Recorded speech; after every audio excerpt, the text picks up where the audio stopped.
Hello everyone and welcome to this video lesson on food labels. Food labels are essential because what it does is it provides the information that we need to make good health decisions. Now unfortunately the labels in itself do not help us, but it's more how do we interpret the information that will help us. Now food labels, what am I talking about? Well, it's these things right here. On every food product, right there, food labels. Tells you how many calories or how many nutrients are in. All right, food labels on every product that are sold. All right, cream of chicken soup, right there, food label. Okay, our favorite snacks, graham crackers, food label. Will tell you how much in a serving, how much in the package. Okay, but unfortunately, food labels aren't always there. There are some foods that do not need food labels. They're not required, right? And these happen more naturally. This apple, now there is a food label here. There's a label, but it doesn't give you nutrition information that the traditional food label does. This lime, or any other produce that is out there. This also includes meats, chicken, fish, pork, beef. They won't have food labels typically on them. So what we're going to do is we're going to discover what a food label is, what is on the food label, how to interpret that information, and what foods do not have labels and how we can find that information to make good health decisions. All right, so sit back, relax, enjoy the lesson. All right, let's look into reading the food label. Now, we've all seen these labels. They're everywhere. They're on every package. It's the law. All right, every company that packages food or puts out prepackaged food must put a label on it to let people know what is in it. Now, here's an example food label. You can find them on USDA websites, any government website, or most nutrition websites out there. And they'll show you how to read them as well. So here's a basic one. I don't know what the food is, but the information can still be figured out for learning purposes. So the first thing you want to do, okay, is look at the food label. You want to notice how many servings there are and how many calories are in each serving. That is right there, the big number, calories per serving, and then how many servings are in the container. And it's not always the same. So the label right here is going to tell you what's in a serving, but the whole package, however big it is, has 8 servings in it. So what does that mean? Well, the 8 servings times the 230 calories means that whole package, if you were to eat it, is 1,840 calories, which is generally most people's calorie intake for the day. So this is probably something that you only have a little bit of throughout a day if you were to choose to eat this food. So about the food label, why do we do it? Well, calories have become the primary focus of food labels. Why? Because calories are a direct result of increase or decrease in weight gain. Okay, it's input versus output. Input of calories into your body, output in exercise. The balance, if there's a net positive, there will be weight gain. If there's a net negative, there will be weight loss. And then majority of people, more than anything else, will put the focus on calories more than any other piece of information. And generally speaking, most people need to focus on the calories more than the actual nutrients in these days.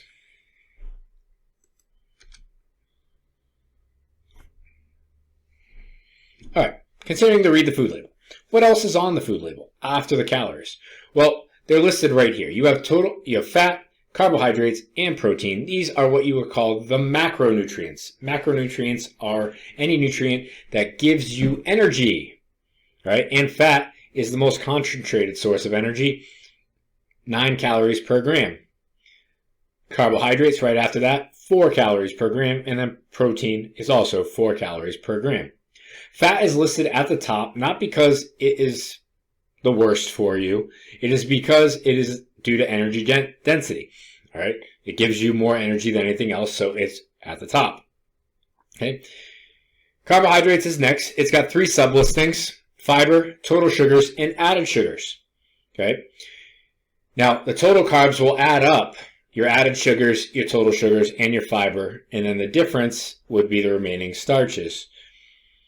Dietary fiber, all right, is undigestible. This is what would be classified as the cell walls in plants that we can't digest. All right, and it's good to help our bowel movements. Total sugars, these are natural sugars that are in the system or in the food. All right. Most of the time, these are mono or disaccharides. And then you have added sugars. This is new. Added sugars are any other sugars, mono or disaccharides, that are added to foods to make them taste better. And this happens all the time. So this is where most people get in trouble with calorie intake. And this is why carbs are the enemy. It's more or less the added sugars are the enemy. And then protein is down at the bottom, and often considered the least important. I would say it's the most important because it helps rebuild body tissues. Daily needs are typically met by most people in the United States. It is the excess in carbs and fat and added sugars that causes obesity or other health-related problems in the United States. Okay? So macronutrients, fat, carbs, protein, that's next on the food label, and they have their own small subgroups that you can look to see how they're broken down within that food. All right, next, down at the bottom, you have the micronutrients. These are vitamins and minerals that are listed as percent daily values, which I'll talk about in the next slide. All right, vitamins and minerals that are listed now, they used to give the whole huge enchilada, the big list. Now it's just the ones that are common in deficiencies for people in the United States, which is vitamin D, calcium, iron, and potassium. All other vitamin and mineral daily needs are typically met by the average American. Okay? And we're going to talk about percent daily values, and that's how they are listed. Okay, so what is a percent daily value? What are these percentages on the side, and why should I pay attention to them? Well, percent daily values are used to show how much of a nutrient within a food compares to what your total daily diet is. Now, what's confusing about this is the food label listings are based on 2,000 calorie diet. This is an average number. A lot of people, hover between the 1,500 and 2,500 calorie range. So naturally, 2,000 being in the middle is your average number. But there are some athletes that take in, or people that are very active, that take in 3,000 or more calories in a given day based upon body size and weight. And the percent daily value number would be skewed. Okay, so percent daily values are found on the right side of the food label. They're highlighted in blue. Okay, it's always listed as a percentage. And the percentage number helps you determine if a serving of a food is high or low of a nutrient. So we're going to look at this food label that's right in front of you. And right off the bat, you see a number way higher than everything else, 37%.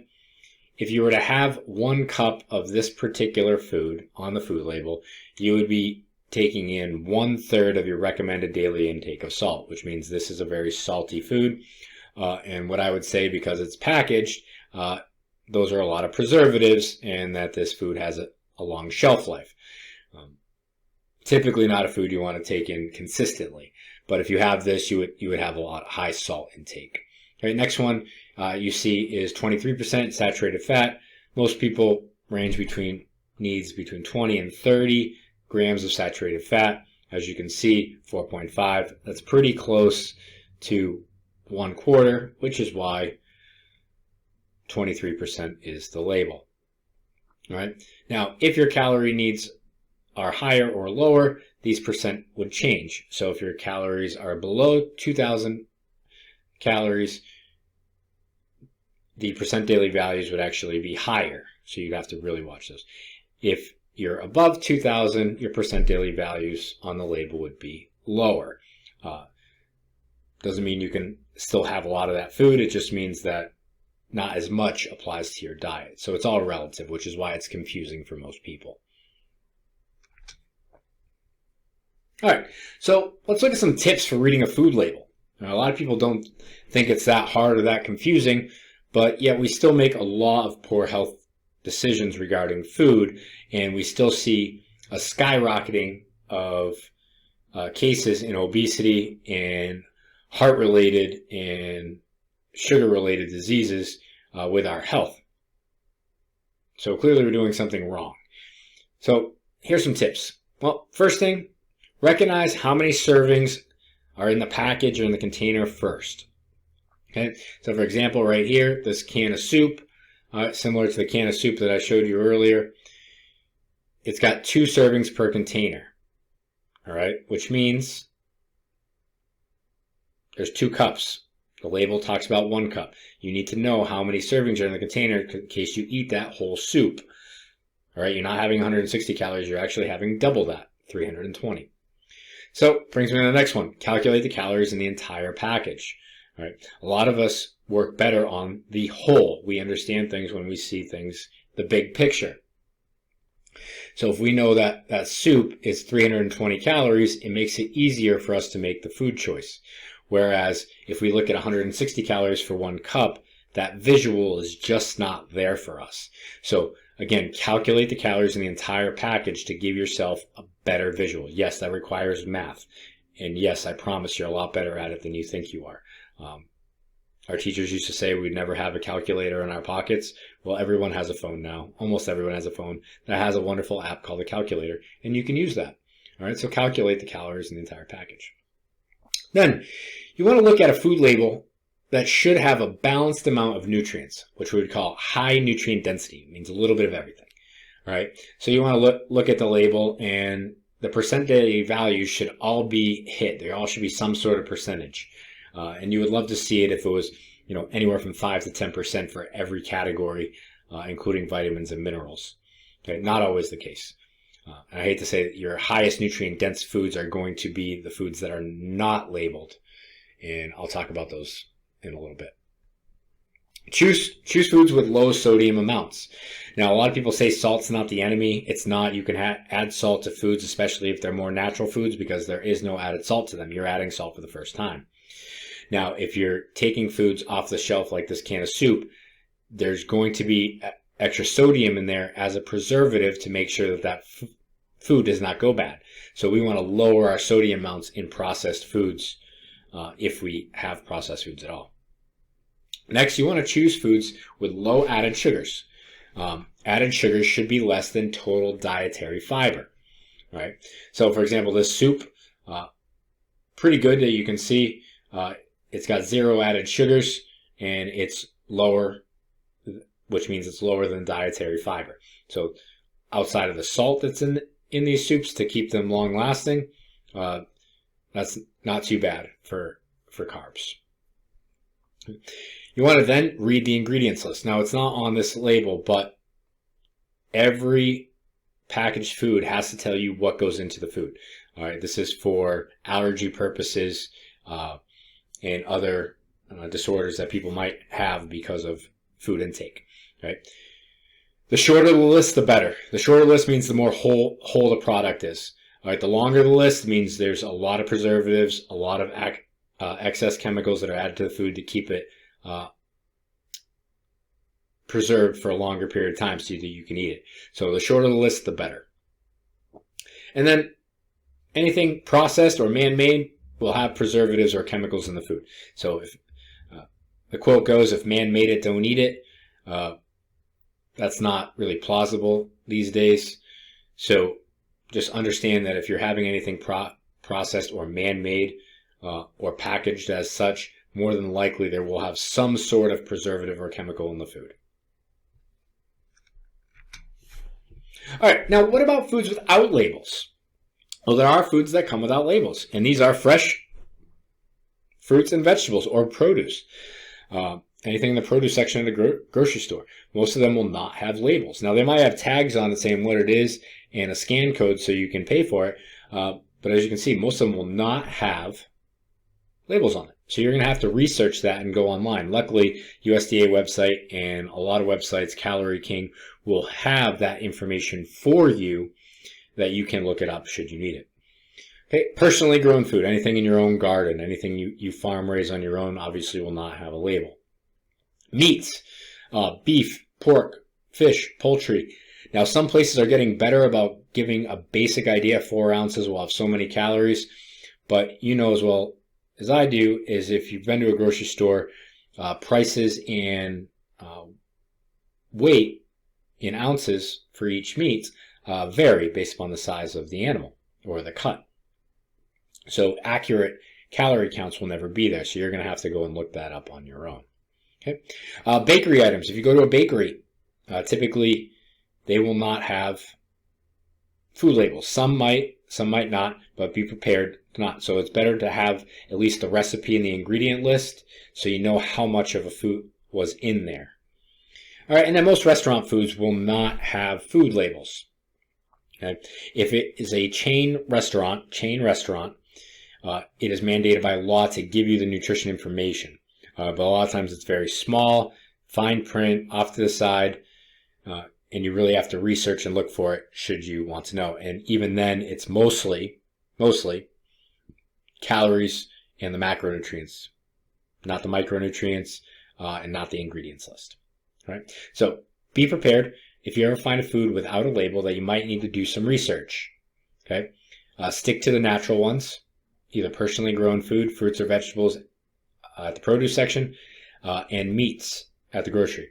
And then bakery items or restaurant foods, try to limit. Have it on your cheat days or on the weekends.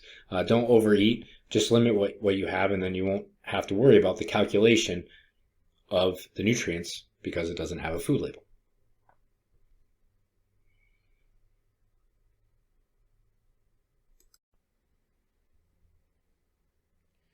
And we've just finished the video lesson on food labels. Now, I showed you at the beginning a variety of foods that have the food label and some that don't. We then reviewed every aspect of the food label, from the calories, the servings per container, through the macronutrients, the micronutrients, and then ultimately finished off with foods without labels. It is important to note that looking at food labels takes time, it takes practice, it takes a little bit of effort. But over time, with a lot of practice throughout a lifetime, because you eat and you buy food all the time, that it will become easier and it will become quick and painless and very easy the more you practice. Always give yourself a chance to look at the food label when making a decision at the grocery store or even at that restaurant that offers it. Look at it. See where the health information is. Be aware of the food that you're putting into your body, and ultimately follow the tips on eating healthy. It is not hard. It just takes a lot of practice. Is one thing that we do not like to do is put time and effort into something that we ultimately do not want to think about. And food and calories is one of them. We want the easy way out. But to maintain our health and fitness goals throughout a lifetime, we need to be aware of what we're putting in our body and ultimately look at the food label and research nutritional information so that we can make better educated decisions. Get out there, read some food labels, learn about what you're putting into your body. I hope you enjoyed. I'll see you next time.